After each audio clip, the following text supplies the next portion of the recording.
Ya. Entonces, vamos a empezar con semiología y manejo del dolor. Me presento, soy Nasira Franzani y hoy junto a mi compañero Rino Sánchez, ambos de Chile, estudiantes de medicina, vamos a conversar sobre semiología y manejo del dolor, sobre sus características. Recordarles que toda esta grabación va a estar en nuestro canal de YouTube, en MedPodcast, y que nos sigan en nuestras redes sociales, Facebook, Instagram y YouTube también, que están todas las otras ponencias.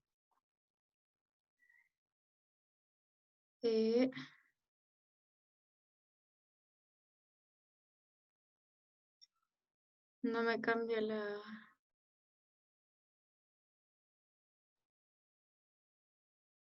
Ahí, ahí está, ya. Antes de comenzar, debemos saber cuáles son los objetivos de la medicina. Nosotros como futuros profesionales de la salud debemos mantener y restablecer la salud del paciente, sin importar la raza, el sexo o el nivel socioeconómico de este. Siempre debemos procurar por aliviar el sufrimiento y para esto necesitamos saber qué es el dolor, cuáles son sus características, cómo se clasifica, según su irradiación, su localización, su ubicación. Para esto debemos saber qué son los nociceptores.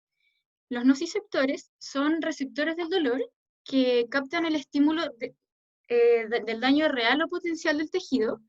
Este es transportado por las fibras nerviosas hasta alcanzar el sistema tálamo-cortical.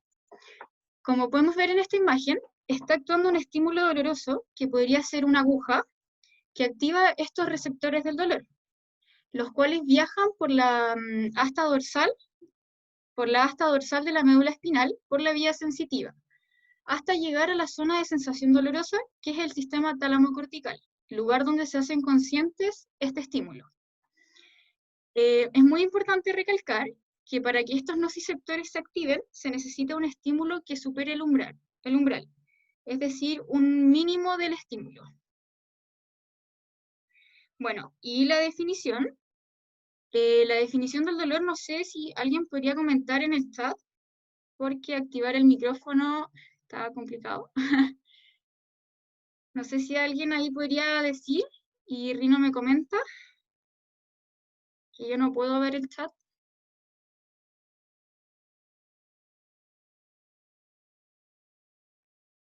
Rino, ¿alguien sobre la definición de dolor, alguna idea? A ver, vamos a sacar el silencio.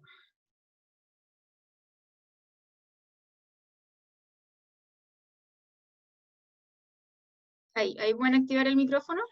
Ya, yo no podía hablar, por eso no hablaba. Sí, ahí sí. Ya, comenten chicos, ¿qué es dolor? ¿Alguna idea, definición?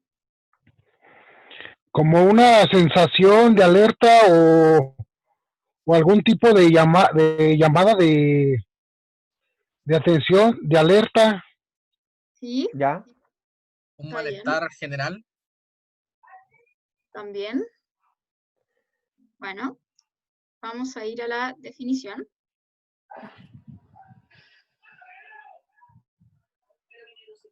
Ya.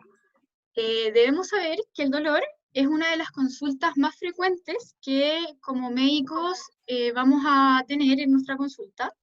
Debemos saber que el dolor es una advertencia, ya que nos dice que puede ser un daño orgánico en el paciente. Para esto, nosotros debemos saber las características del dolor, debemos agotar sus características. Para eso, usamos la mnemotecnia Atiliefsa, que es aparición. Debemos preguntarle al paciente cuándo apareció este dolor, el tiempo, hace cuánto tiempo lo tiene, la intensidad. Debemos preguntarle si el dolor aumenta, disminuye, la localización y su irradiación, si el dolor se siente en otro segmento del cuerpo, su evolución, los factores agravantes y atenuantes, si con alguna actividad diaria lo limita, sus síntomas acompañantes y, muy importante, la actitud del paciente. Todos estos puntos los vamos a ir viendo a lo largo de la ponencia. La definición, como decían, semiológicamente hablando, es una experiencia sensorial emocional desagradable y aflictiva de una parte del cuerpo específica, debido a una causa que puede ser estímulo interno como externo. Nosotros también quisimos agregar la definición de la Real Academia Española, que es muy parecida a la semiología, que es una sensación molesta y aflictiva de una parte del cuerpo, que también puede ser interna o externa. Y bueno, aquí una pregunta para ustedes. ¿Creen que todo dolor tiene importancia médica? Lo pueden escribir o también pueden hablar. Yo creo que es Sí súper tiene mucha importante. importancia.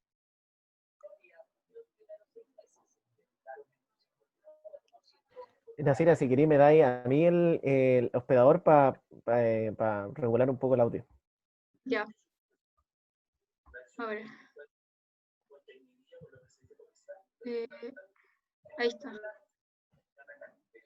Ahí está listo.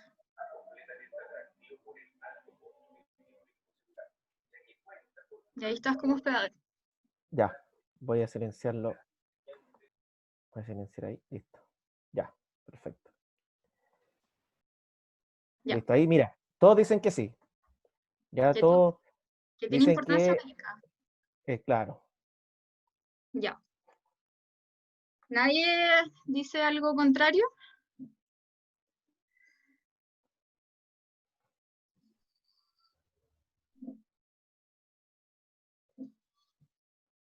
No, todos dicen lo mismo.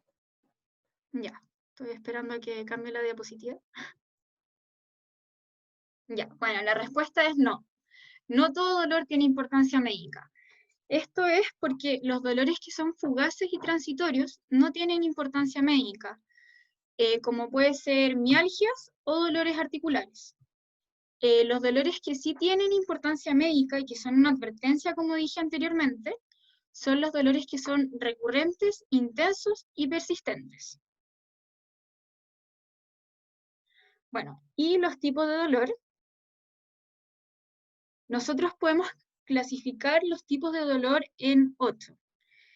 Las definiciones son: el dolor de tipo orgánico es una lesión en centros o vías sensitivas que puede disminuir o hasta desaparecer según el tratamiento que el profesional estime conveniente.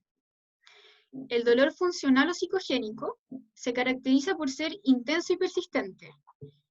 Este se denomina psicogénico hasta que no se encuentre una causa, ya que no tiene una lesión que nosotros podamos verificar. El dolor neuropático, por su parte, tenemos que tener claro que no tiene presencia de nociceptores, ya que es una lesión directa al sistema nervioso y es una lesión en el sistema somatosensorial. Este se puede subdividir en 3. En dolor neuropático central, que es una lesión en el neuroeje de las vías sensitivas, y el dolor neuropático periférico, que es una lesión en los nervios periféricos, viscerales y somáticos. El dolor superficial, como lo dice su palabra, es en la piel o tejidos superficiales. Este es característico de quemaduras o como pinchazos también que podemos sentir. El paciente nos dice a nosotros que puede sentir como las áreas en que siente el dolor. Tiene límites precisos. Por lo tanto, yo le hago la pregunta a ustedes. ¿Ustedes creen que es epicrítico o protopático? Si puede señalar con límites precisos el área de dolor. No sé si están escribiendo en el chat. Mira, una persona, Lisel, te pregunta por qué los dolores articulares no tienen importancia. Porque son transitorios, como dije anteriormente. Son transitorios y fugaces. Claro, lo que pasa es que los dolores articulares en realidad uno tiene que siempre acompañarse al examen físico, ¿ya? Por lo Claro, muy importante. tanto, todos hemos tenido dolores articulares. Nosotros quizás estamos corriendo, digamos, una maratón y vamos a tener perfectamente un dolor articular, ¿ya? Por lo tanto, en ese sentido, hay límites de normalidad o de fisiología, ¿ya? que no se aleja hacia la patología, ¿ya? Así que en realidad siempre corresponder con la clínica del paciente, con la edad. Recuerden que el paciente es un todo, ¿ya? Tienen que ver, no es lo mismo que le duela la rodilla, por ejemplo, a un joven de 20 años, que le duela la rodilla a un adulto mayor, a un anciano de 90 años, ¿verdad? O sea, la causa es distinta, así que Claro, por supuesto que la importancia que nosotros le vamos a dar va a ser distinta. Eso. claro. Y alguien dijo, no sé si habrán escrito sobre el dolor superficial, si era Sí, epicrítico o protopático. dicen que es epicrítico. Claro, porque un dolor epicrítico es sensorialmente más fino y es mejor discriminado y descrito por el paciente. Es decir, tiene límites precisos. Por el contrario, un dolor profundo o visceral es una lesión visceral o en las estructuras musculoesqueléticas profundas. En este, el paciente no nos puede señalar con límites precisos, por lo tanto es de carácter protopático y es un dolor sordo, con menor precisión. Y es de carácter referido. Un dolor referido, nosotros nos referimos en la clínica a que el paciente siente el dolor en un área de lesión, o sea, siente el dolor en un segmento distinto al área de lesión. Por su parte, el dolor vascular es una falta de irrigación al tejido por sus vasos correspondientes. Esto es característico de las isquemias. También lo podemos ver como más cotidiano, cuando la gente refiere que está caminando y le duelen las pantorrillas también. Eso también podría ser un dolor de tipo vascular. Y el subir escaleras también es muy característico en la gente mayor. Un dolor de tipo simpático o vegetativo es directamente una lesión al sistema nervioso simpático. Bueno, y la semiología del dolor, vamos a comenzar con su ubicación. La ubicación es muy importante, puede ser de tipo localizado como generalizado.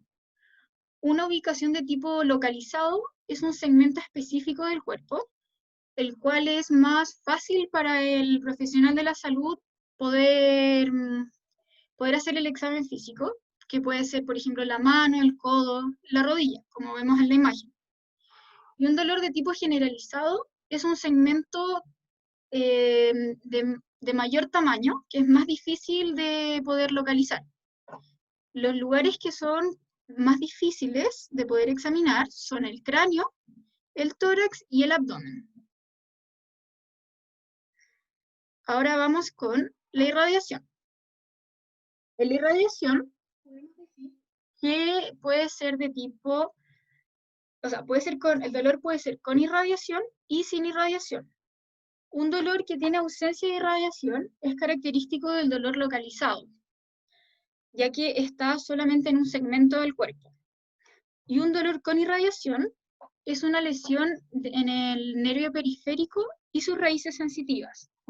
Este puede ser de tipo radicular y esclerotómico.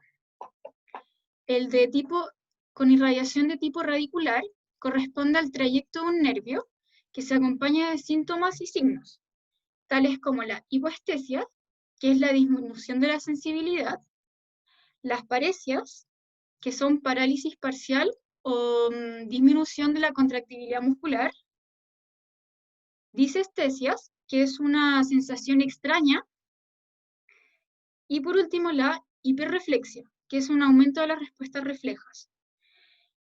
Por su parte, el dolor con irradiación esclerotómica carece del trayecto de un nervio y tampoco se acompaña de los síntomas y signos anteriormente mencionados, ya que afecta directamente al sistema nervioso. Aquí podemos ver los tipos o caracteres del dolor. Podemos ver el tipo constrictivo, que se siente generalmente como un peso al nivel del tórax, que es característico del dolor anginoso de pecho, como podemos ver en la imagen. El dolor de tipo pungitivo, que se siente como un pinchazo en la parte lateral del tórax, es transfixiante y aumenta con la tos y la inspiración. Un dolor de tipo cólico es un dolor abdominal que se siente comúnmente puede ser de tipo intestinal o uterino. Este es de carácter ondulante. Esto quiere decir que empieza de a poco hasta llegar a su máximo, para luego disminuir y volver a reaparecer. También tenemos las neuralgias, que es una forma especial de dolor, que pues este se caracteriza por ser un dolor o irritación del nervio. Aquí podemos tener el dolor fantasma, que es característico de las amputaciones, ya que el paciente refiere un dolor en la extremidad que ya no tiene. O también puede ser cuando, más cotidiano, cuando estamos sentados mucho rato sobre las piernas y sentimos un leve hormigueo. Ese se denomina dolor fantasma. Acá en la intensidad, aquí tenemos que tener claro que todos los pacientes sienten distintos los dolores. Todos tienen distinto umbral del dolor. Aquí podemos ver que tenemos la escala descriptiva simple de valoración verbal, que es la que se usa más en la clínica. Esta tiene 4 niveles, de leve a insoportable, siendo 0 la ausencia de dolor y 4 el dolor más fuerte que ha sentido. Esta comúnmente se usa en urgencias o después de una operación.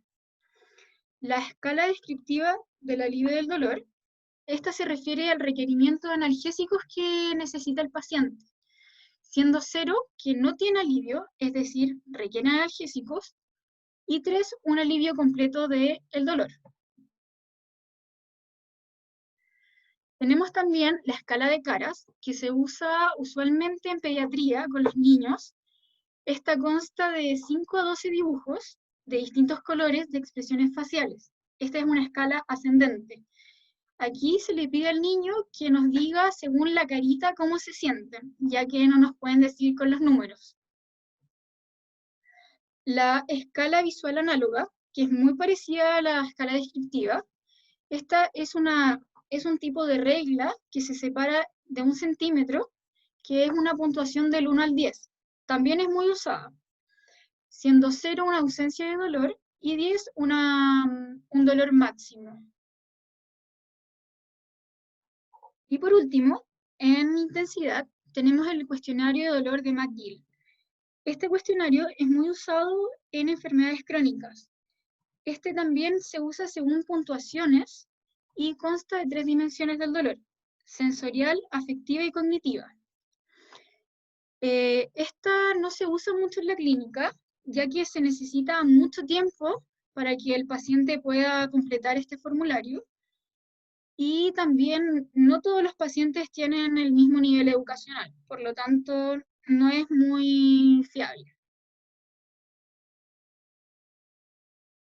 Los comienzos del dolor pueden ser de tipo insidioso, que es un dolor vago, que es progresivo, que aumenta con el tiempo, en minutos, de segundos a minutos. Es característico del dolor ulceroso y la pancreatitis aguda. Un dolor brusco, como lo dice la palabra, es un dolor de máxima intensidad que le alcanza en pocos segundos. Es característico del infarto agudo al miocardio y un lumbago agudo por discopatía. Y también tenemos el comienzo súbito e instantáneo. Este comienzo es de máxima intensidad desde que apareció el dolor. Es de gran intensidad y es persistente. Es decir, que está en todo momento, el dolor no decae.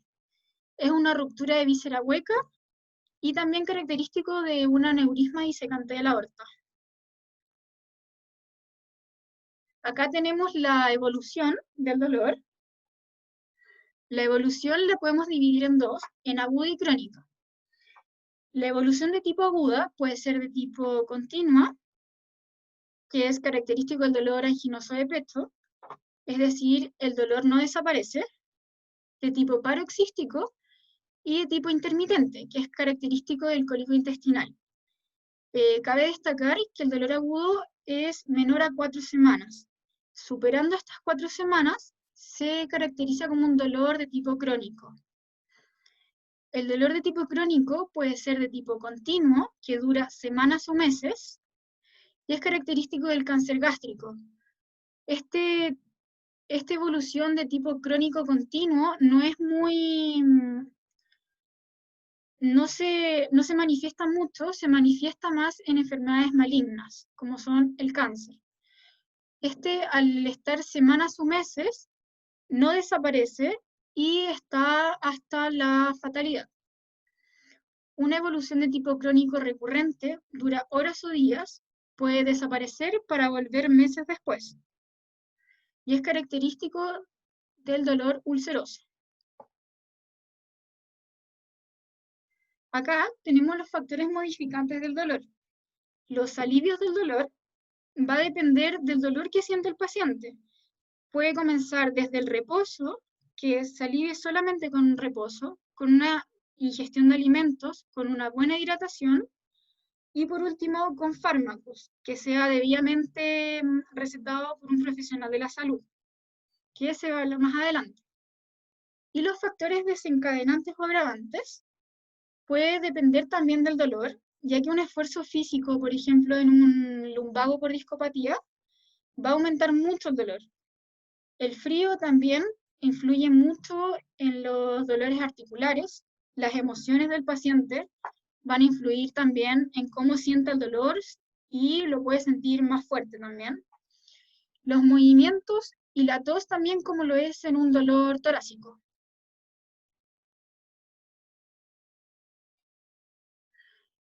La actitud del paciente. La actitud del paciente es muy importante en la consulta, ya que un paciente que tiene un infarto agudo al miocardio no va a estar como la niña que está en la imagen, no va a estar contenta, no se va a querer mover, va a estar con mucho dolor a nivel torácico y se va a irradiar hacia el hombro izquierdo.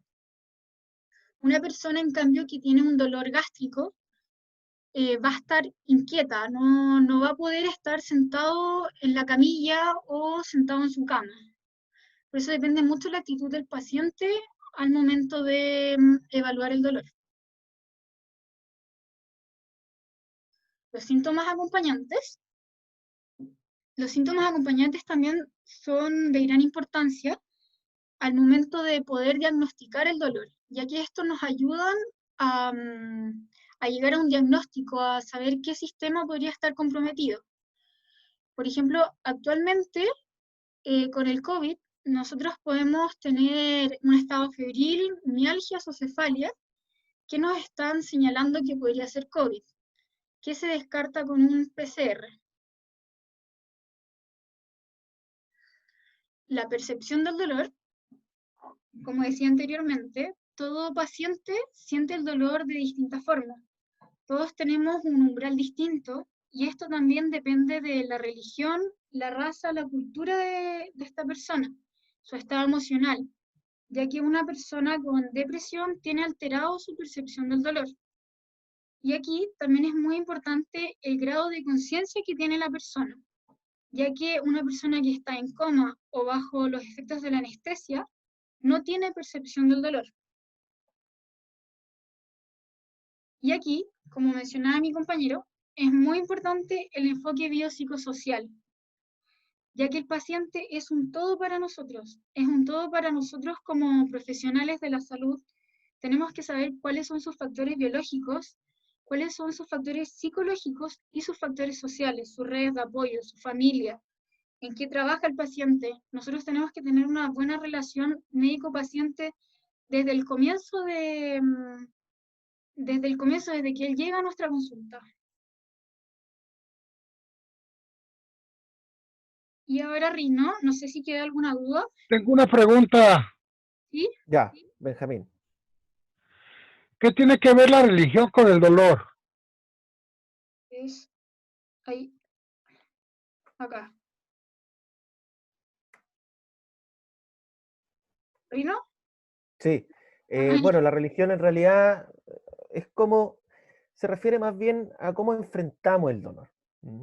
Cómo enfrentar el dolor. Hay algunas religiones que, digamos, todas sus creencias, ¿cierto?, van a permitir tener mayor tolerancia quizás al dolor u otro enfrentamiento, ya más que nada es eso.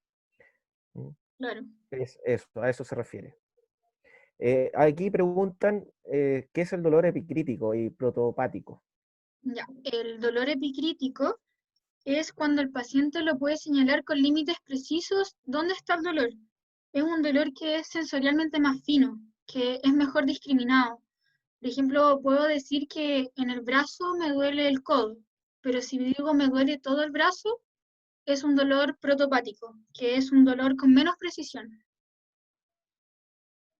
No Sí, sé si... y sí, bueno, ahí lo van a comentar. Dice, ¿qué lesión puede ser en el sistema nervioso simpático? Pregunta Alejandra Daza. El típico dolor del sistema nervioso simpático es el dolor de infarto agudo al miocardio, ¿ya? Mm. Sí, ese es un tipo de dolor simpático. ¿Mm? Otra duda, pregunta, consulta, chicos. Antes de ¿Cómo vamos hasta empezar ahí? con fármacos, Ya, comenzamos entonces. ¿Todos bien? Escríbanos, por favor, para saber cómo andamos.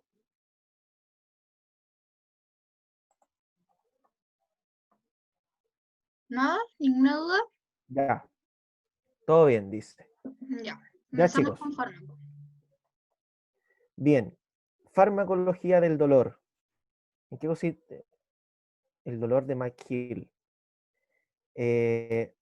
Nasira, te preguntan. ¿Sí? ¿Qué El pregunta? dolor de McGill. O sea, no es un No, tipo de dolor, sino que es una escala.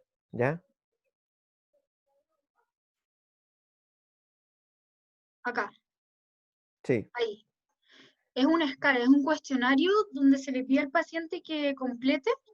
Aquí se le ven como las tres dimensiones que le está afectando, la parte sensorial, afectiva y cognitiva del paciente. No sé si tiene como alguna pregunta como más específica del cuestionario. En realidad esto, como dice Nasira, no es usado porque en realidad es, digamos, es muy Muy tedioso. dependiente del nivel, claro, muy dependiente del nivel, digamos, cultural del paciente, ¿ya? Y del Claro, estado, por supuesto, ¿ya? No todo paciente, si llega un paciente con un politraumatizado, quizá no puede escribir o no puede responder, no sé. Por eso a veces la más utilizada, como decía Nasira, siempre ha sido acá. la escala visual análoga, el EVA, que en donde el paciente uno le pregunta del 1 al 10 cuánto le duele, siendo 1 cuando no hay dolor o el dolor es muy leve, y 10 cuando el dolor es muy, muy fuerte, el peor dolor que uno ha sentido en su vida, ¿ya? Sí, El cáncer precisamente es un tipo de dolor sordo, ¿ya? El cáncer es un dolor sordo, así se define, ¿ya? Entonces vamos a dar inicio a la parte de, ay, de, ahí está. de farmacología, entonces, ¿bien?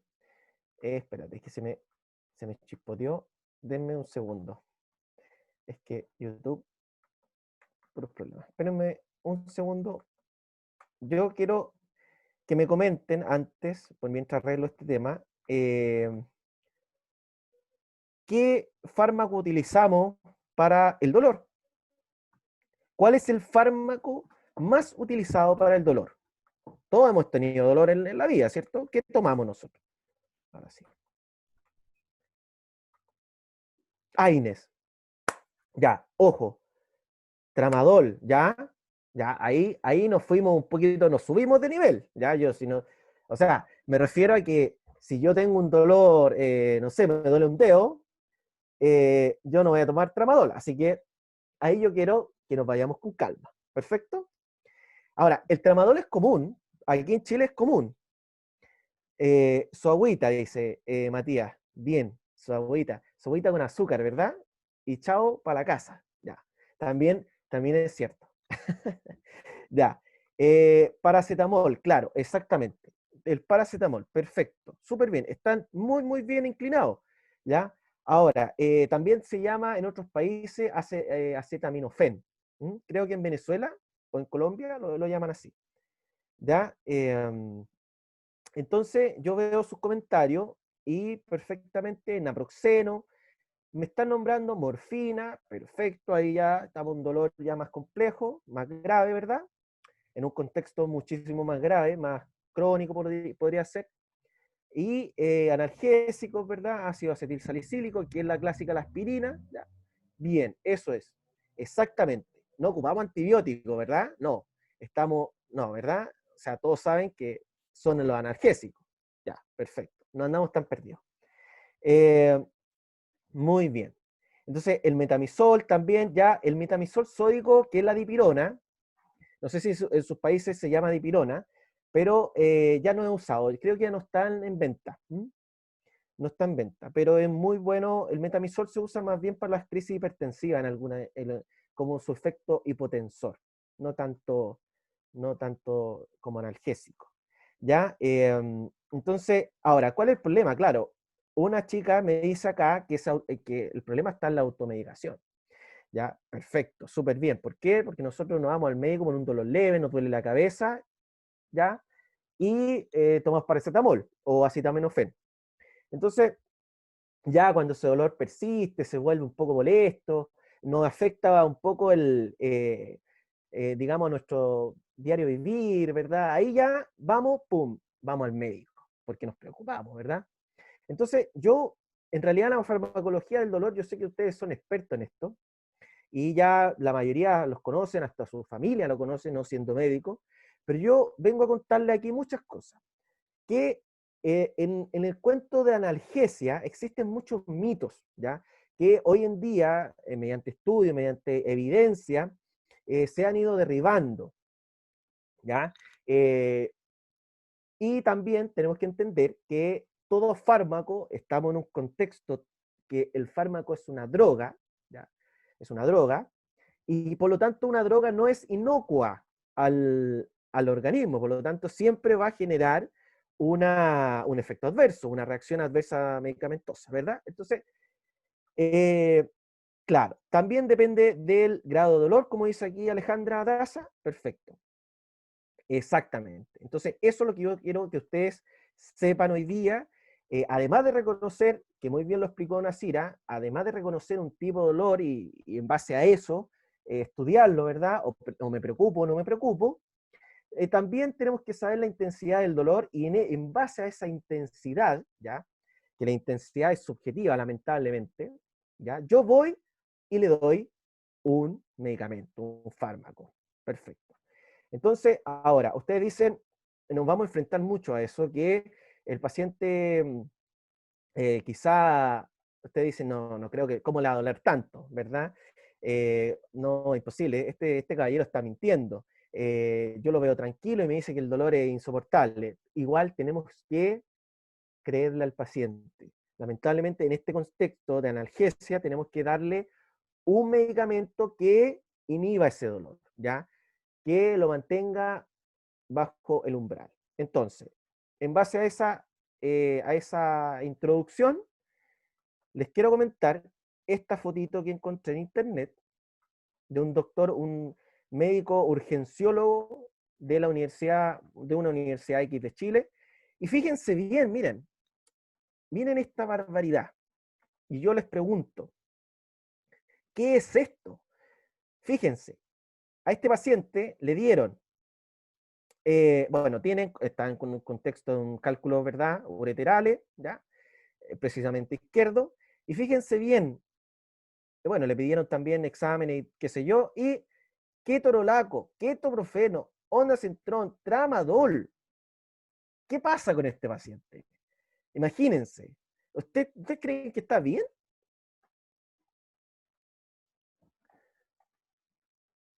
Coméntenme, ¿está bien medicado eso?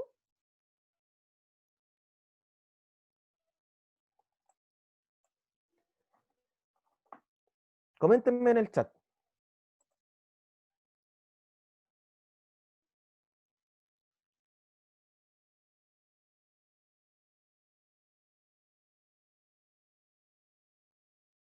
Claro, para que no vomite, ¿verdad? Sí, pues tiene sentido. Exageró, dice una María, dice aquí, exageró.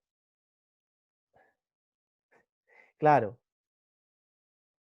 exactamente. O sea, está muy mal indicado. ¿Ya? Yo no puedo darle toda esta ensalada, esta torta, este pastel de medicamentos. O sea, está muy, muy mal indicado. Por lo tanto, yo quiero, al finalizar ya esta charla, quiero que usted no haga esto, ¿ya?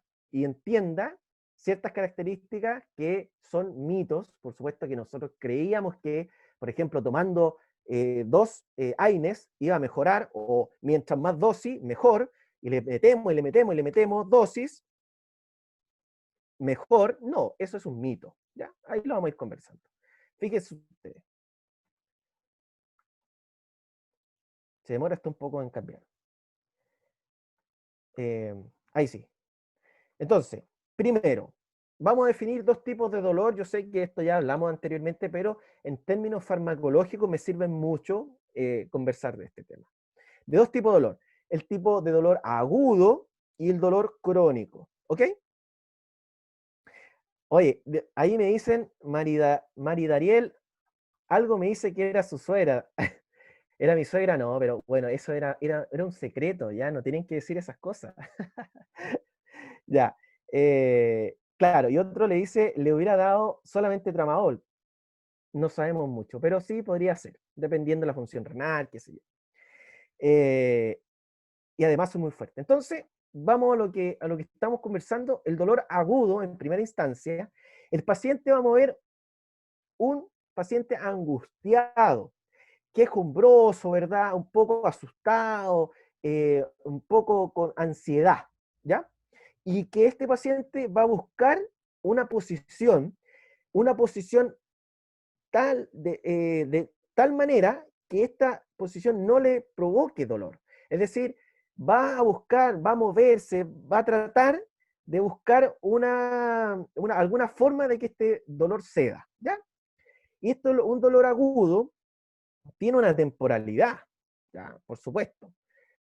Va desde 2 a 4 meses, y en el caso de los AINES y los opioides débiles son indicados en el manejo agudo del dolor. Es decir, llega un paciente a la urgencia y tiene dolor, obviamente sí, depende del dolor. Fuera, por ejemplo, un origen coronario, ¿verdad? Un dolor, un infarto agudo al miocardio, ¿cierto? Que es un dolor muy insoportable, una sensación de muerte. Yo, fuera de ese contexto, yo voy y lo manejo con AINES, ¿ya? Listo, antiinflamatorio, no esteroidales, ¿verdad? Perfecto. Y con opioides débiles, que lo vamos a conversar más adelante cuáles son esos, para que no estén ahí pensando cuáles eran. Ya, ahí lo vamos a conversar. Entonces, ¿los AINES cuáles eran? Ibuprofeno. ¿Paracetamol es un AINE? Es una pregunta súper interesante. ¿Es un AINES?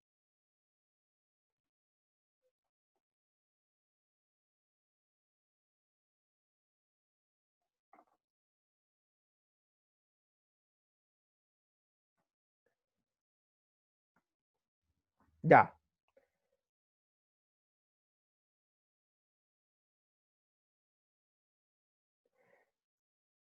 Chicos, el paracetamol no es un AINES. Ya no es de la familia. No. Abigail, bien. Ricardo, bien. Pamela, bien. Todos los que dijeron no están en lo correcto. No es un AINES. Tiene otro mecanismo de acción. Esta no es una clase de farmacología, solamente el manejo. Ya voy a silenciar a una chica aquí que está metiendo bulla. Listo. Entonces, claro. Ahora, la diferencia, ¿por qué el paracetamol no es un AINES? Porque en realidad los AINES son antiinflamatorios. Perfecto, antiinflamatorio, analgésico, antipirético, queratolítico, etcétera. Ya tiene otra uricosur, ya ahí vamos, tiene otras características, pero lo importante es que el paracetamol no es un antiinflamatorio, ya no sirve en caso de inflamación. El paracetamol hoy se usa más bien para la fiebre, ya, y para el dolor, por supuesto, leve a moderado, pero más que nada la fiebre, bien. Entonces no es lo mismo.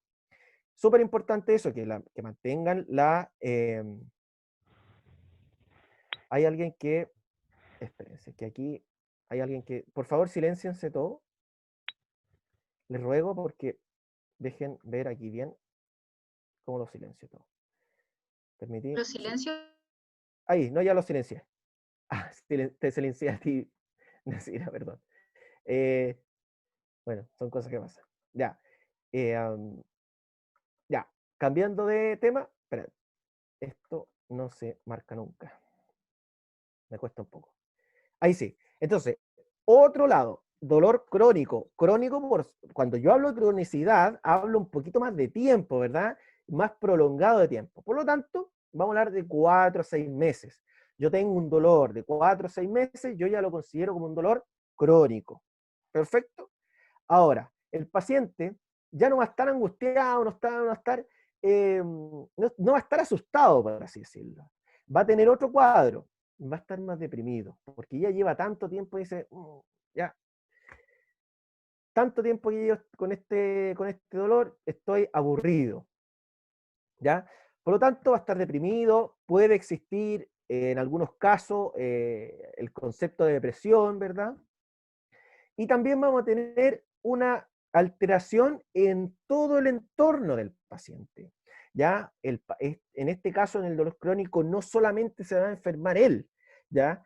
Vamos a tener, por ejemplo, un típico dolor crónico en los dolores de cáncer, ¿verdad? Un paciente que ya está con un cuidado paliativo, es decir, ya está, digamos, con una etapa terminal de algún cáncer, entonces, por supuesto que el paciente va a sentir dolor y su familia también va a verse afectada, ¿ya? Entonces, biopsicosocial, ¿ya? Recuerden esta triada, ¿ya? Es súper importante que lo reconozcan en cada una de las partes de la medicina, porque sin ver esto, no estamos perdidos, o sea, ya hoy ya no es el paciente un número o una cosa que... digamos, un animal, un ser humano, ¿ya? Ahora es todo su entorno, toda su psicología, ¿verdad? Toda su biología y toda la parte social, las redes de apoyo. Bien, entonces, siguiendo con el tema, eh, ciertos consejos, ciertos principios que nosotros tenemos que manejar, en el caso de que en primera instancia necesitamos una participación del paciente. Es decir, el paciente tiene que cooperar, ¿ya? Cooperar con el manejo de la terapia, lo principal. Es decir, eso, por supuesto, esta participación activa va a depender también del médico, ¿ya? ¿Por qué? Porque, por supuesto, que, no sé, voy a simular algo, puede ser que el paciente no enganche, no tenga una conexión con el paciente y va a decir, ¿sabe qué? Yo no me voy a tomar este medicamento. Yo no me voy a adherir al tratamiento porque me cayó mal. O sea, a ver cómo, no sé cómo lo dicen, me molestó, no me gustó el doctor. Entonces, súper importante que la relación médico-paciente esté siempre presente en estos casos del tratamiento analgésico y en toda la arista, siempre, ¿ya? Ahora, el tratamiento tiene que estar ajustado siempre, tiene que estar ajustado siempre a la intensidad del dolor y al tipo de dolor, ¿ya? No le voy a dar morfina si un paciente tiene un dolor de cabeza de 5 de 10 o 3 de 10, olvídate, no tiene sentido. Aparte le vaya a provocar una depresión respiratoria probablemente y le vaya a dar un paro cardíaco y hasta ahí no me llegó el paciente. Entonces, obviamente tiene que ir ajustado a la escala del dolor. Entonces también es importante que sepamos que, bueno, el escalonado de la intensidad, ¿verdad? Y aspectos biopsicosociales, que lo habíamos mencionado anteriormente, y por supuesto, fármacos con eficacia demostrada, ¿ya? Y para el tipo eh, para el tipo de dolor. ¿Mm?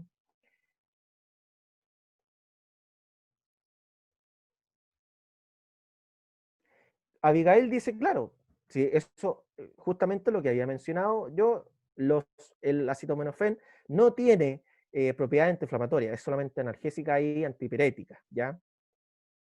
Ahora, nunca utilizar placebos. Hay algo que un chico mencionó, o no sé, una persona del Zoom mencionó que démosle placebo al paciente. En realidad no es aconsejable usar placebo, porque el dolor existe, ¿ya? El dolor está ahí, aunque sea psicogénico, qué sé yo. Igual siempre darle, porque siempre va a haber quizá una causa orgánica. Entonces, por supuesto, considerar respuesta a tratamientos previos, súper importante, es decir, que si yo voy y le doy paracetamol, por ejemplo, yo tengo un caso muy conocido que una migraña, una cefalea migrañosa, la paciente no responde a paracetamol, no responde a AINES, entonces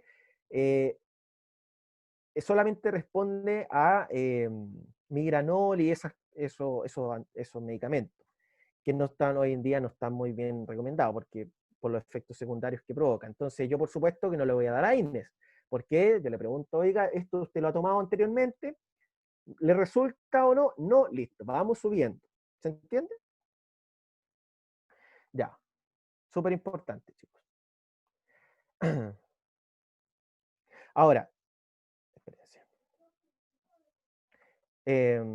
Quiero retroceder. Bien.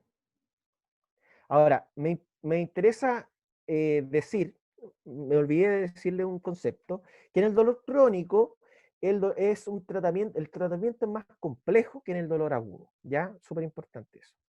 Y por supuesto que deben asociarse a coayudantes, por ejemplo, que los vamos a ver anteriormente, o sea, posteriormente a esto.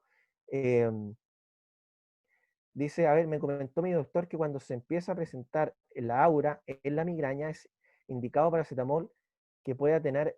Mira, lo que pasa es que en el caso de la migraña particularmente, la migraña es un dolor de origen vascular, ¿ya? Entonces, idealmente hoy se indica a los pacientes beta bloqueo, ¿ya? Es decir, bajar un poquito el gasto cardíaco, bajar el pulso y de esta manera va de manera profiláctica, es decir, yo evito que el dolor aparezca. Entonces, yo le doy una terapia sostenida en el tiempo de mantención con un beta bloqueante, atenolol, o sea, propanolol se usa hoy día, ¿ya? El propanolol se usa mucho en migraña, ¿ya? Y después voy subiendo, por supuesto, en la escala analgésica, parto con algo pequeño, después voy subiendo, ahí va dependiendo. Entonces, idealmente, siempre usar bioral, por supuesto, indicar dosis de rescate y también prevenir los efectos secundarios, ¿ya? Súper importante eso, chicos.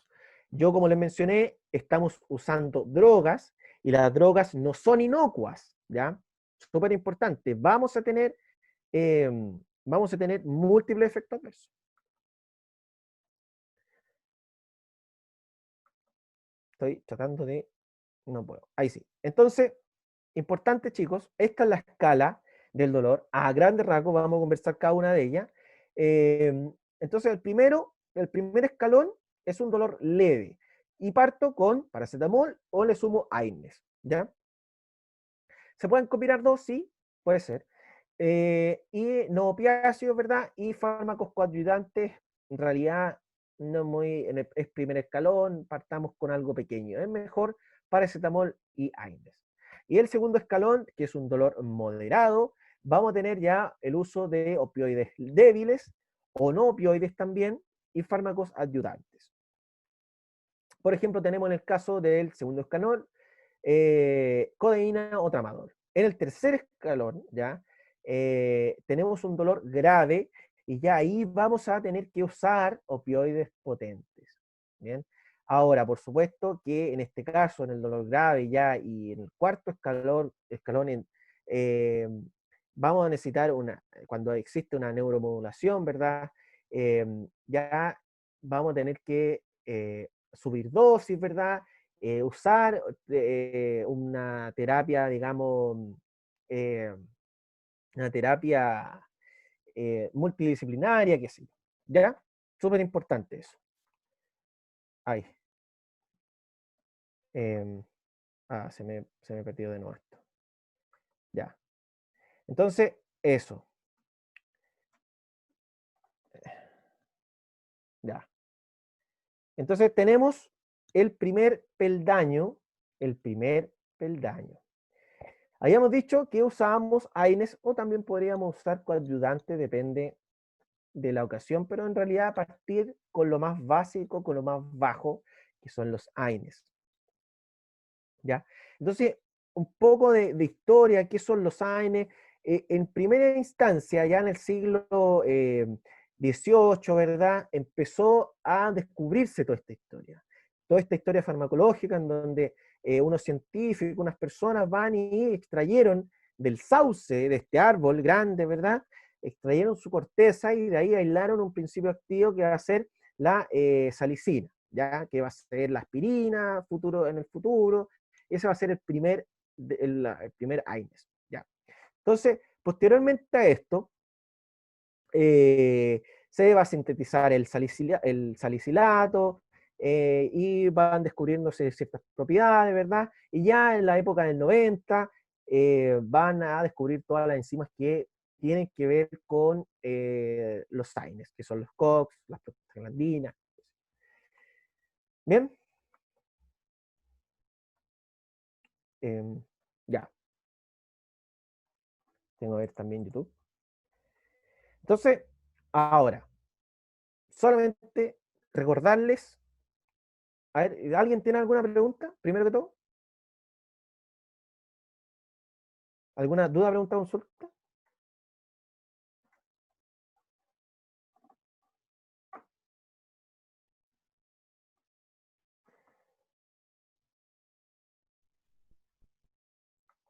Están preguntando por en qué consiste la dosis de rescate y qué es. Ya, mira, la dosis de rescate es como la terapia de mantención, ¿ya? Eso, a eso se refiere.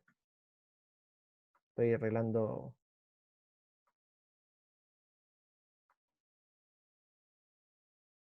Que YouTube se cae. Ya, ¿alguna otra pregunta? Ahí sí.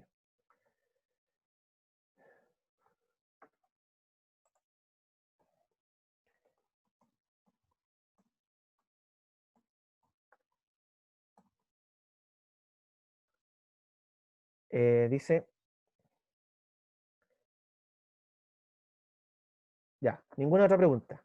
Entonces, ya, un poco hablar del mecanismo de acción de los AINES. Entonces, el ácido araquidónico, ¿verdad? Está pegada la imagen en YouTube. Ya, bueno, en fin. Una lástima. Dice, el ácido araquidónico, ¿verdad? En las COX, COX-1, 2, ¿verdad? Tienen relación con la inflamación, ¿ya? En realidad los AINES precisamente inhiben las prostaglandinas. Estas prostaglandinas son mediadores del dolor, de la fiebre, ya de la protección gástrica, de la función de ciertas funciones de las plaquetas también, mantienen el flujo renal, por ejemplo, entre otras cosas. Entonces, por lo tanto, al inhibir nosotros, vamos a tener un efecto antiinflamatorio, analgésico, es decir, va a aliviar el dolor, vamos a tener un efecto sobre la fiebre, vamos a tener también un efecto en la toxicidad renal, toxicidad gastrointestinal, por lo tanto son nefrotóxicos y gastrolesivos, ya algunos más que otros, por supuesto, y también un deterioro plaquetario, ya. Esto quiere decir que tienen directa relación con la agregación plaquetaria y estados de hipercoagulabilidad. ¿Bien? Oh, se pega. Ya. Entonces, ya, esa es la siguiente, digamos, que se pega un poco esto. Sí, Rino, a ver. ¿Mm? Es que quítame esta cuestión del control remoto, porque ahí nos perdemos. Ya. No, pero lo tengo Listo. solo yo. Yo pensé que yo estaba Sí, corriendo ahí las está. páginas. Ya, perfecto. Ya, Avísame. ya, perfecto. Ya, estoy. Bien, entonces, otro más de lo mismo, ¿verdad? Las COX-1, COX-2, vamos a tener efectos importantes. La COX-1 va a tener, ¿cierto?, directa relación con la mucosa gástrica, y la razón de filtración glomerular, ¿verdad? Los efectos secundarios entonces van a tener relación con la inflamación, la angiogénesis En el caso de la COX-2 va a tener también relación con la inflamación, y en cambio aquí vamos a tener un rol protector de la mucosa gástrica, un balance renal de sodio, entre otras cosas, ¿ya? Siguiente.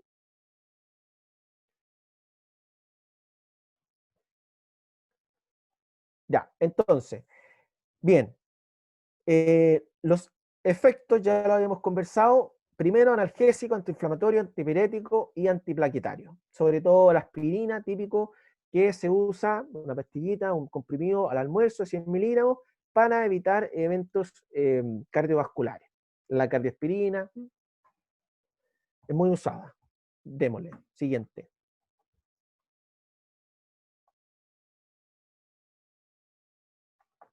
Ahora, es súper importante, chicos, que clasifiquemos, ¿bien? Dependiendo de la inhibición de la COX-1, COX-2, si selecciono. En el caso de la inhibición selectiva de la COX-1, va a encontrar la aspirina en dosis bajas, ¿ya? En el caso de ser no selectiva la COX, vamos a encontrar la indometacina, el ibuprofeno, el piroxicam, el naproxeno, entre otros, el ketorolaco, entre otras entidades.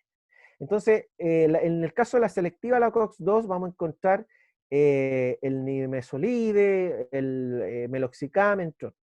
Y los inhibidores específicos de la COX-2, celecoxib, ¿ya? Este es el último, ¿verdad?, que se ha descubierto. Y tengo entendido que el meloxicam tiene efecto anovulatorio, ¿ya? Es decir, inhibe la ovulación y se usa como anticonceptivo, ¿ya? Creo que un chileno lo descubrió. El doctor Croxato lo descubrió, creo, no estoy seguro. Pero en realidad eso es importante que lo sepan como efecto secundario, efecto aparte. Siguiente entonces.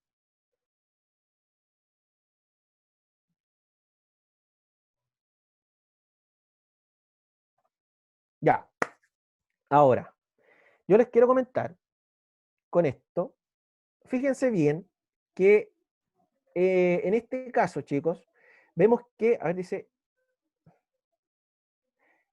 ya, bueno, después veo los comentarios. Entonces, tenemos acá, chicos, un concepto que dice que existen diferencias a nivel de cada una de sus funciones entre cada uno de los AINES. Y aquí está metido entre medio paracetamol, no sé qué hace ahí, pero bueno, es perfecto, prácticos para diferenciar, ¿ya? Ahora, súper importante que ustedes ven, si se fijan, centrémonos en la actividad analgésica de cada uno. En realidad hay diferencias, pero en la práctica, y hoy existe evidencia que la escala, la analgesia, es la misma en cada uno de ellos. Es exactamente la misma. Si yo tomo algo, va a ser, si yo tomo ibuprofeno, va a ser lo mismo que ketorolaco, etc. Pero lo que no va a ser igual van a ser las reacciones adversas a medicamentos. Van a ser drogas que van a provocar reacciones adversas distintas.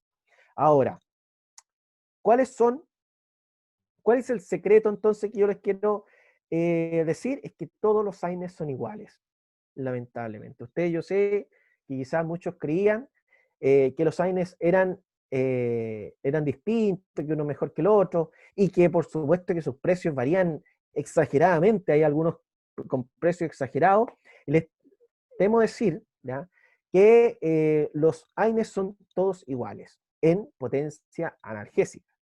Solamente me estoy enfocando en el dolor, nada más. Entonces, un mito que nosotros teníamos siempre en mente es que mientras más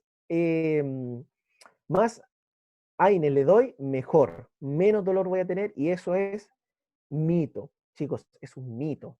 Y hoy se sabe que los AINES tienen un techo analgésico, es decir, que va a llegar a una dosis y yo ya no voy a seguir inhibiendo dolor, ¿ya? Es igual que los otros analgésicos, opioides, ¿verdad? Que ahí vamos a ver. Los AINES tienen un techo analgésico, por lo tanto, yo por más dosis que le doy, que lo sature con dosis, la inhibición del dolor va a ser la misma. ¿Perfecto? ese es un mito entonces. Ahora, otro mito es que, como he dicho mucho, otro mito es que son seguros. Eso es falso, porque producen efectos adversos, que lo vamos a ver posterior a esto. Entonces, entonces, en conclusión, no tienen un efecto aditivo. Siguiente.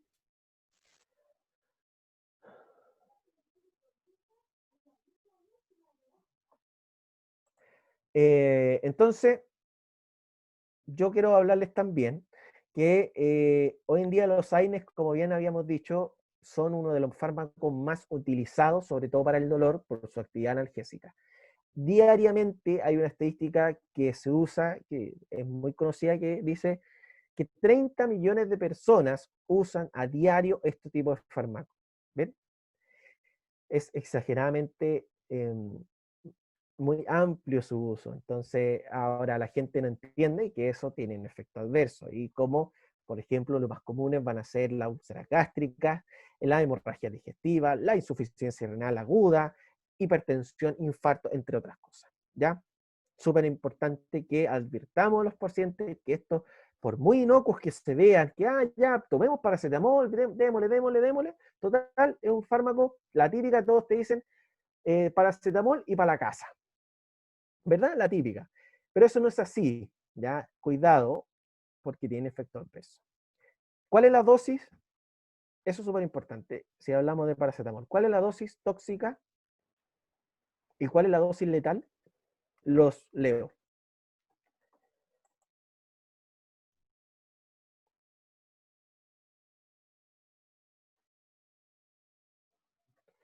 Los leo.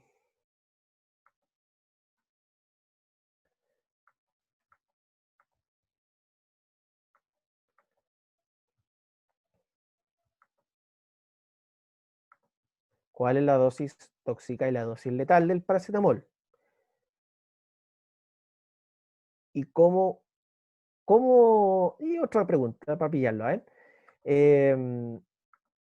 ¿Cómo trato una intoxicación por paracetamol?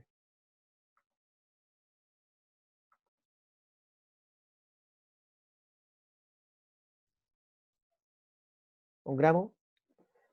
Ah, 1 gramo por kilo.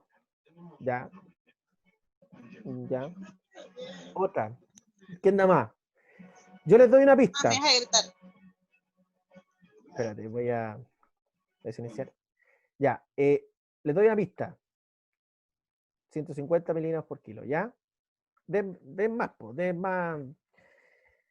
Ya, ahí Ricardo dijo acetilcisteína. Bien, ya. Así, de esa manera, yo manejo una intoxicación por paracetamol, ¿verdad? Entonces, yo les voy a decir que una dosis tóxica, es decir, que me va a provocar una hepatitis, va a ser precisamente 6 gramos, exactamente. Ricardo, súper bien. 6 gramos. Y 12 gramos ya es letal, es una dosis letal. ¿Ya?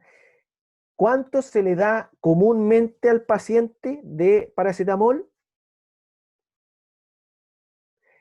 Normalmente, por ejemplo, en atención primaria, en atención pública, ¿cierto? El primer eslabón aquí en Chile, en atención de salud, se les da 1 gramo cada 8 horas, ¿bien? Es decir, 3 gramos al día, que normalmente se usa para el tratamiento de la artrosis, acompañado de otros medicamentos, por supuesto, tramadol en caso de dolor más fuerte. Pero eso en realidad. La dosis, como ya sale aquí en la pantalla, dice 500 a 1 gramo, ¿verdad? La presentación del paracetamol son de 500 miligramos vía oral, ¿ya? Cada 4 o 6 horas, pero en realidad cada 8 tiene una buena vida media, ¿ya? También encontramos aspirina, ¿verdad? 500 miligramos, ibuprofeno 200, naproxeno, ketorolaco, metamizol, que es la típica dipirona, no sé si cómo se llamará allá en otros países, el diclofenaco, el piroxicam, el celecoxib. El celecoxib hoy en día tiene un problema que desarrolla y aumenta, digamos, como factor de riesgo cardiovascular. Por lo tanto, tengan mucho cuidado con eso, ¿ya? A quien se lo receta. Bien, el siguiente diapositiva.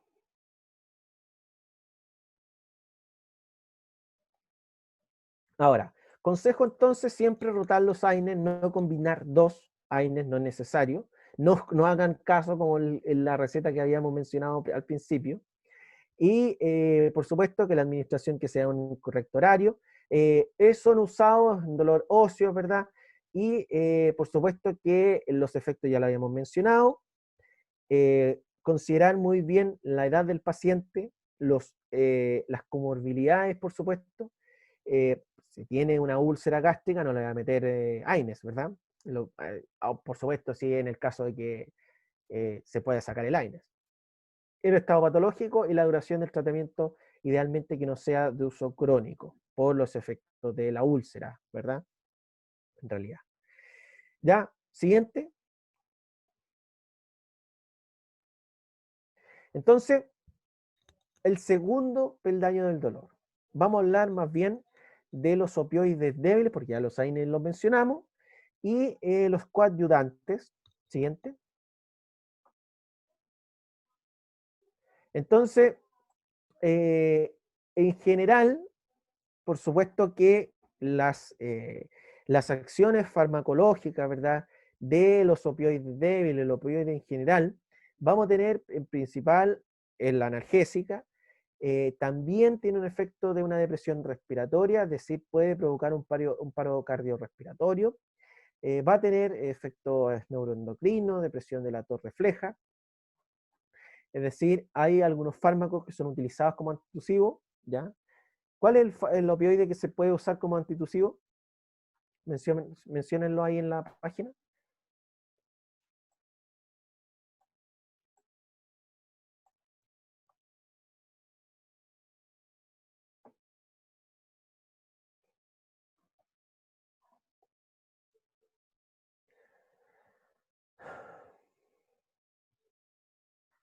La codeína. Eso. La codeína. Bien, bien, la codeína, exactamente. Muy bien. Ahora, en el caso de la analgesia, chicos, la analgesia y la depresión respiratoria son dosis dependientes, ¿ya? Ojo, por eso tenemos que controlar muy bien la dosis, si no vamos a mandarnos un problema, ¿verdad? Entonces, dependiendo también de la vía de administración, entre otras cosas. Ahora, sí.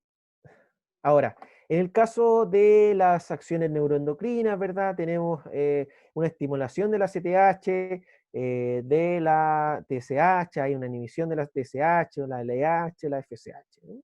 Eso en realidad es como un efecto secundario. También tiene efectos cardiovasculares, ¿sí? ¿Verdad?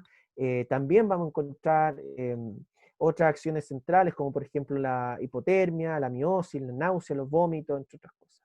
Siguiente.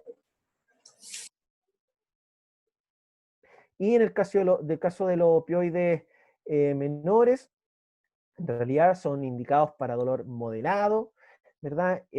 La utilización es limitada porque no tiene una muy buena potencia analgésica, no tiene una buena potencia analgésica y los efectos secundarios no son menores, ¿ya? Y súper importante esto, vuelvo a repetir lo mismo que les dije en el caso de los AINES, es que los opioides menores tienen un techo analgésico, por lo tanto yo no saco nada con meterle, darle una ensalada de opioides y al final de cuentas estoy haciendo el mismo efecto, ¿ya? Ahora, nunca asociar con otros tipos de opioides menores, ni con, o sea, nunca asociar entre ellos mismos, ¿verdad? O con otros opioides más fuertes, por así decirlo, ¿ya? Normalmente se asocia a analgésicos AINES, por ejemplo, y la administración idealmente va a ser oral, ¿ya? Las gotas son mejor toleradas en el caso. Bien, siguiente. Y un poco de fármaco ya molecular, ¿verdad? Encontramos los agonistas puros, ¿ya? Que van a tener afinidad por los receptores mu, que van a ser máxima eficacia, ¿verdad? Encontramos la morfina, la heroína. Me interesa que ustedes sepan dos, ¿ya? Va a ser la morfina, el fentanilo, y bueno, también la codeína y el tramadol, 4, ¿ya? Entonces también tenemos los antagonistas puros, que van a ser la naltrexona y la naloxona, agonistas parciales, la buprenorfina, y antagonistas y agonistas mixtos, la pentazolicina, ¿ya? Bien, siguiente.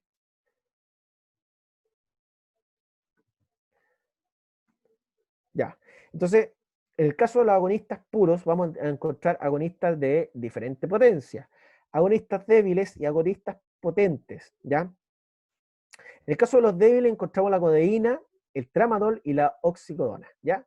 Y van a ser utilizados en el segundo peldaño. Súper importante eso. Entonces, en el caso de, van a ser usados, por ejemplo, en el caso de la morfina, ¿verdad? La metadona, el fentanilo, van a ser usados en el tercer peldaño del dolor. Bien, y por supuesto que vamos a tener efectos adversos que van a ser deseables versus efectos que van a ser indeseables. Lo deseable va a depender, por supuesto, de las circunstancias en que nosotros vamos a atender al paciente. ¿Ya? Lo deseable va a ser el alivio del dolor, por supuesto, y lo indeseable vamos a tener náuseas, vómitos, retención urinaria, disfonía, vamos a tener un poco una torpeza mental, una falta de conciencia, ¿verdad? Una pérdida de la conciencia, disminución del grado de ella. Y vamos a encontrar también un cierto grado de tolerancia a estos fármacos.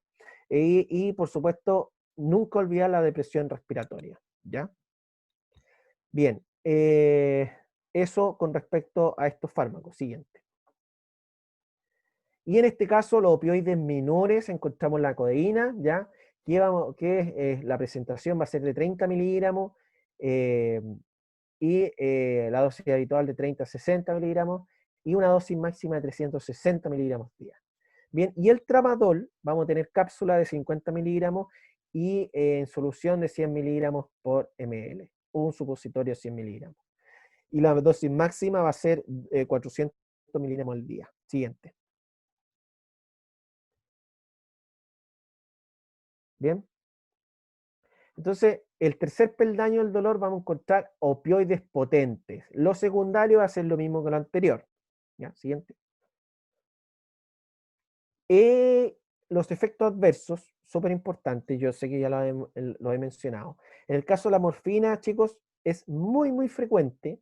La morfina se usa en algunas cirugías.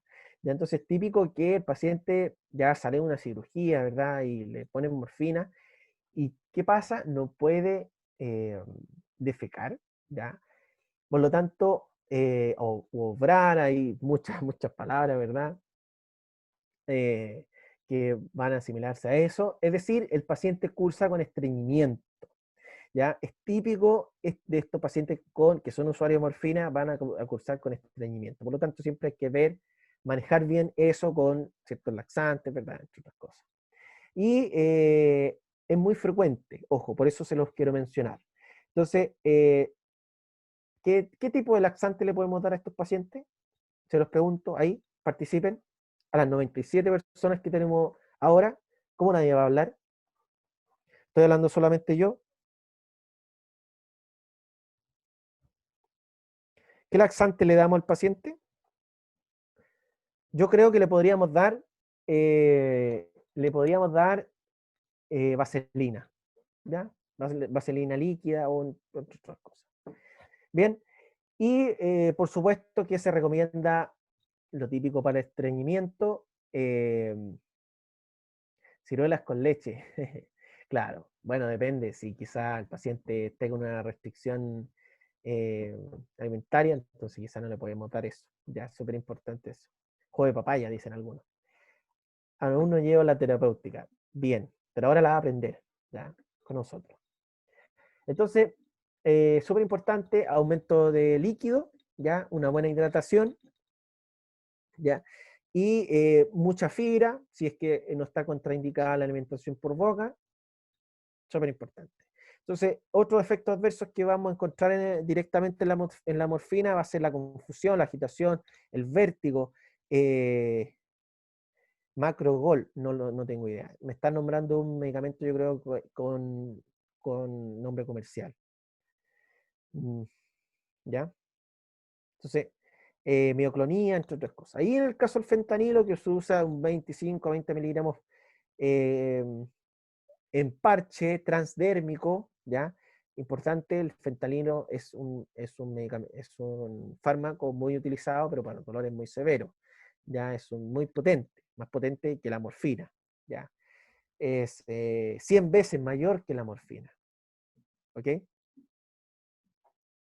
Entonces, encontramos acá en este caso también la diferencia con la morfina es que produce menos estreñimiento, es menos frecuente.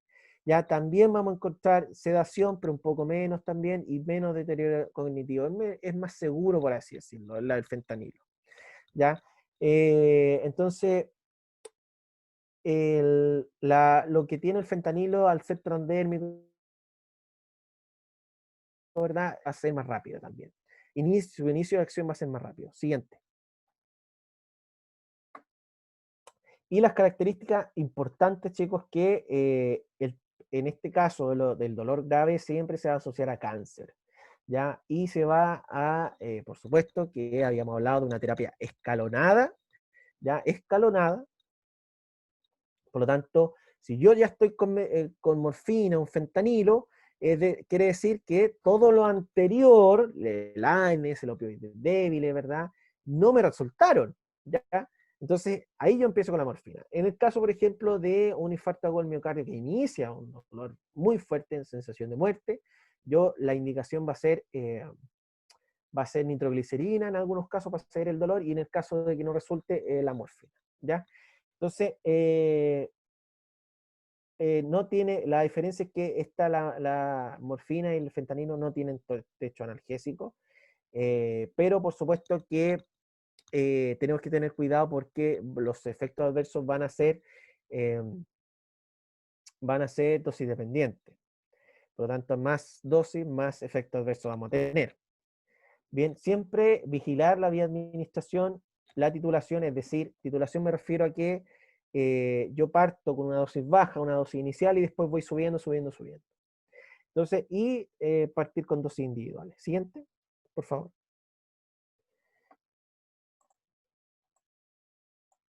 Ya.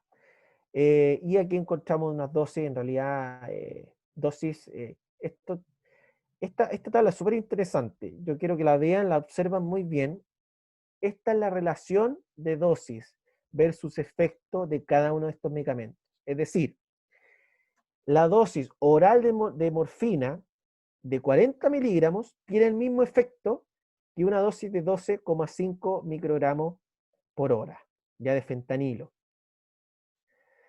Y así.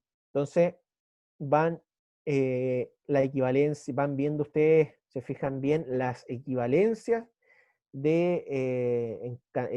digamos, en dosis en cada uno de estos analgésicos. Bien. Siguiente. ¿Duda, pregunta, consulta? Ahora, súper importante, nosotros habíamos hablado de intoxicación por paracetamol, que íbamos a manejarlo con acetilcisteína, ¿verdad? Y en el caso de la intoxicación con opioides, que ya es un poco más complejo, vamos a tener un cuadro caracterizado por miosis o miosis de pupila, ¿verdad? Que hace el puntiforme. ¿Y la miosis qué es? Ya, esto tienen que saberlo, ¿no? Miosis. Contracción de la pupila. Ya, perfecto. ¿Todos opinan lo mismo?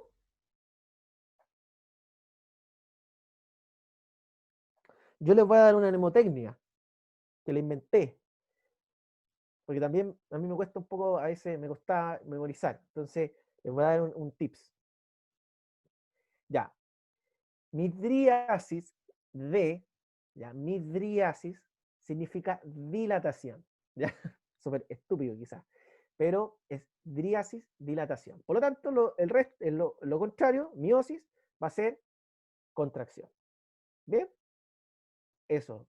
Si hay alguien que no lo sabía o que le costaba diferenciar, me lo aprendí así. Entonces, ¿y qué pasa? Después, posteriormente, vamos a tener una hipotonía, ¿verdad? Es decir, una falta del tono muscular. Vamos a tener convulsiones también, que van a ser más frecuentes en niños. Y lo que le he mencionado mucho, yo sé que te lo he repetido hasta el cansancio, que va a provocar una depresión respiratoria. ¿Bien?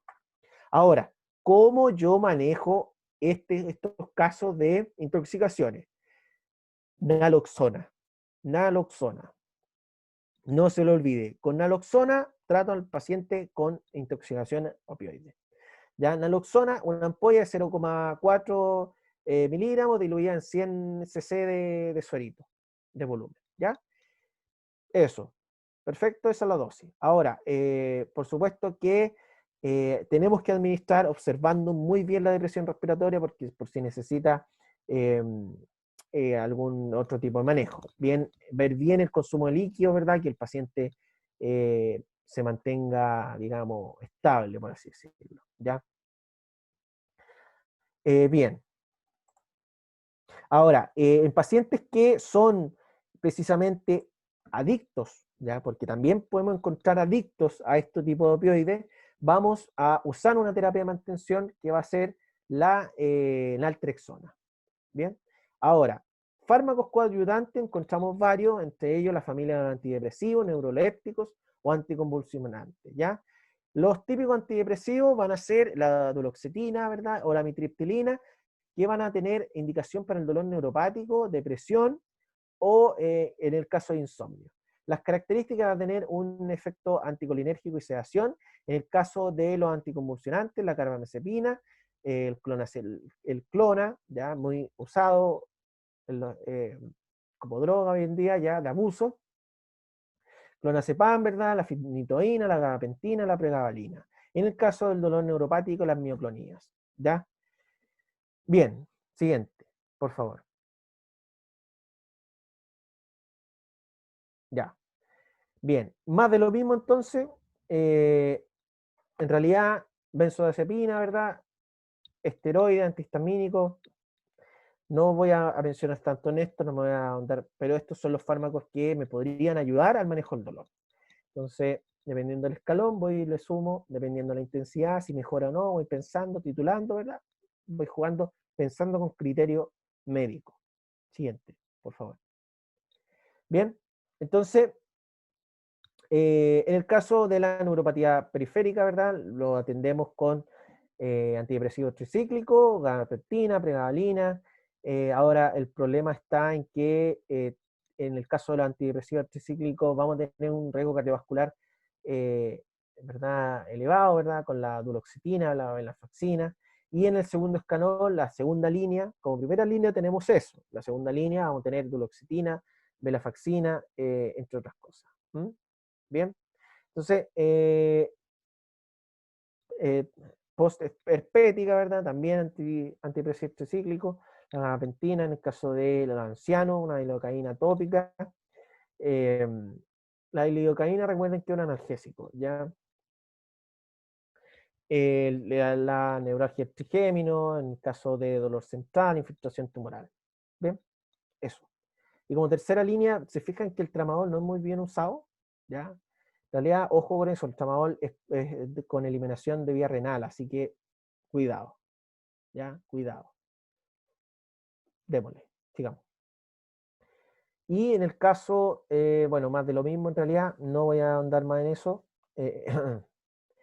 Bueno, solamente mencionarles que la gabapentina se usa en dosis de 100, 300, 400, hasta 800 miligramos, y en realidad se inicia la gabapentina con 300 3 veces al día. Se va titulando, vamos viendo qué sucede, ¿verdad? Y en caso de la pregabalina, 25 son dosis un poquito más bajas, pero yo he visto que la dosis para el dolor, digamos, neuropático, va a ser usada 75 miligramos. Por lo menos aquí en Chile se usa pregabalina, ¿ya?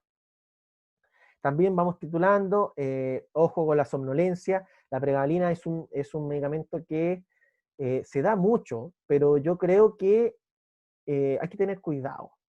¿Ya? Veamos, estudien cuál es el grado de independencia, qué hace el paciente, porque si el paciente, ¿qué pasa con la pregabalina? Que la pregabalina tiene un efecto secundario muy fome, muy pesado, muy, ¿cómo decirlo?, muy molesto. Al paciente tú le das la pregabalina en la noche, 75 miligramos, hay algunos que necesitan mucho más de eso, 2 dosis de 75, y en la mañana, ¿qué pasa? Amanecen somnolientos a morir, o sea, muy mal.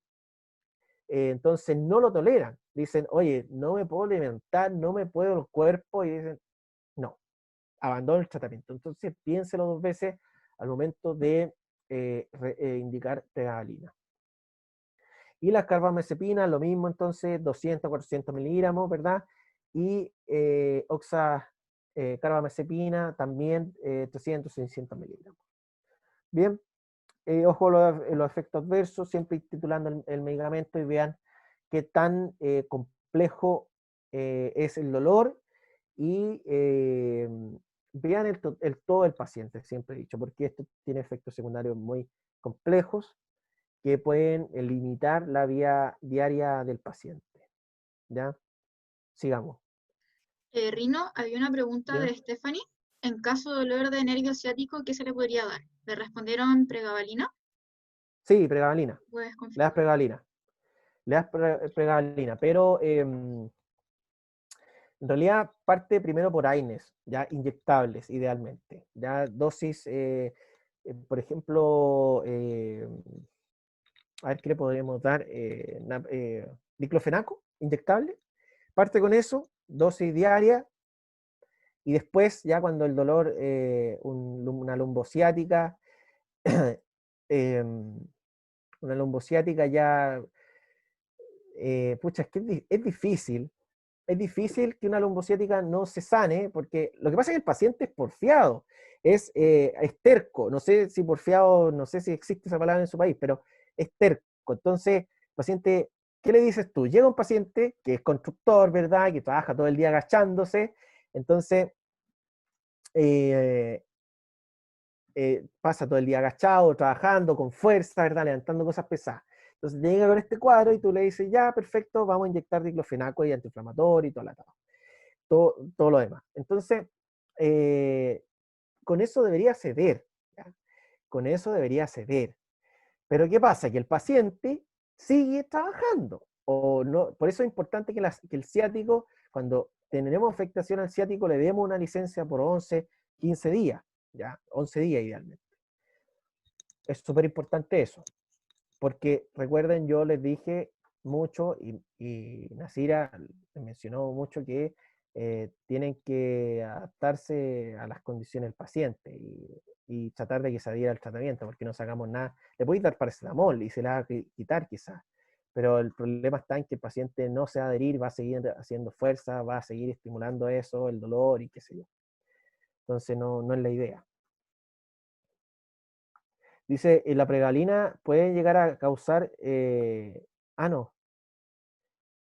La pregalina, claro, que si la tomas en exceso. Otro Claro, las medicamento. alucinaciones. Ya, claro, sí. Bien. ¿El siguiente? ¿Hay algo más o no?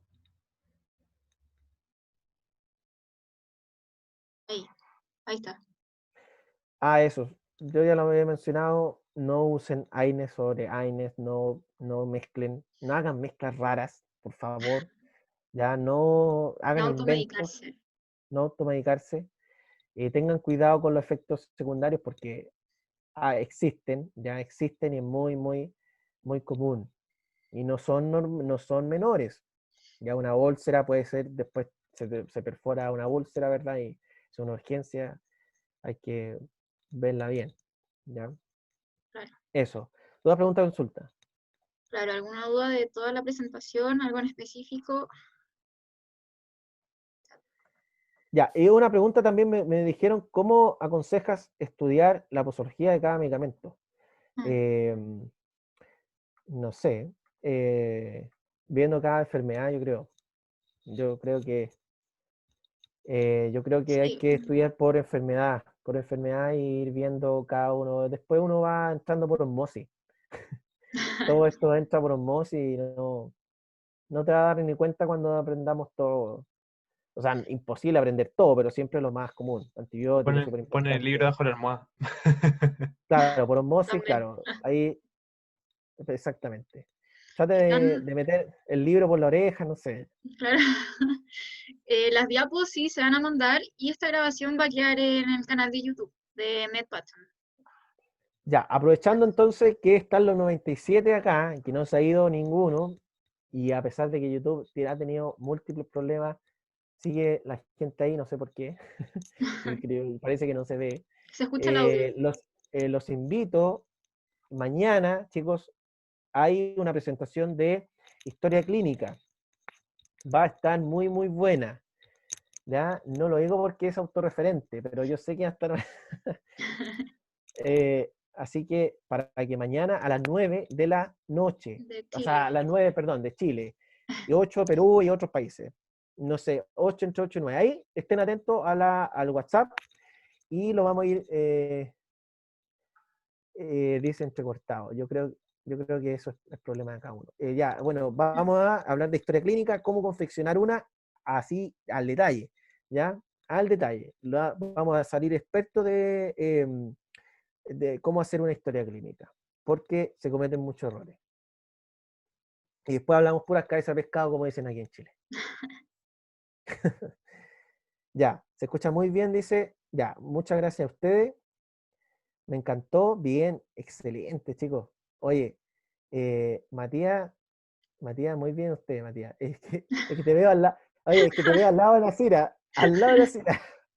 Entonces, por eso, bien, viejo, bien. Muchas gracias por el apoyo. Sí, Oye, gracias a es todos. difícil que Chile apoye. Gracias a todos los que asistieron por primera vez y ojalá sigan asistiendo a las siguientes ponencias que vamos mencionando por los grupos de WhatsApp y por Instagram. Que nos sigan por las redes sociales también. Ya, dice, Eh, ¿para dónde se irradia el dolor de la apendicitis? ¡Wow! Ya, dale. ¿Yo? ¿Sí o no? ¿Sí? Ya, Se irradia a la fosa ilíaca derecha. Comienza en el epigastrio y se irradia a la fosa ilíaca derecha. También claro. preguntan... Si un médico se puede automedicar, tengo entendido que no, uno no puede recetarse ni hacerse licencia, por lo menos aquí en Chile. Disculpe, disculpe por la interrupción. Dígame, hermana. Verdad que es importante no medicar al paciente en un cuadro de una posible apendicitis, digo yo, porque el dolor nos va a orientar nos va a decir mucho, entonces supongo que es importante no Ya, medicar ahí al paciente para disminuir su dolor, o sí. perfecto. Muy bien, muy buena pregunta. Aunque no estamos en clase de cirugía, pero igual siempre es importante esto, porque a un paciente, yo le voy a decir, con todo respeto, no sean malos, no sean malos, no sean crueles con el paciente con apendicitis.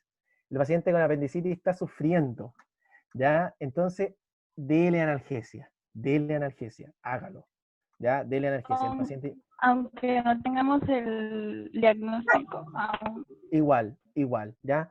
Paciente, o sea, el paciente quizá, la automedicación quizá es mala, pero el paciente siempre, recordemos que nosotros somos intolerantes al dolor, ¿ya? Yo me duele un dedo y no, me quiero morir, sobre todo nosotros los hombres, ¿para qué estamos con cosas? Los hombres somos re cobardes, entonces vamos a automedicarnos. Y eso quizá está mal, pero nosotros ya en el hospital, darle analgesia está indicado.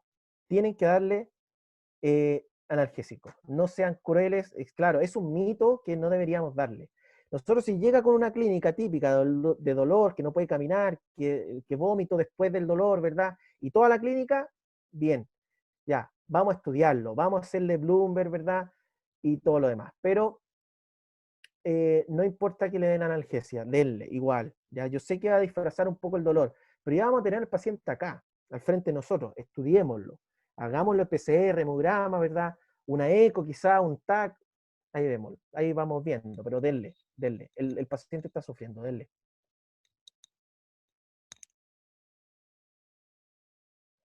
Ya, hay varias preguntas, espérate. ¿Me puede ayudar, Nacira? A ver, enviemos el grupo de WhatsApp por acá, porque en realidad... ah,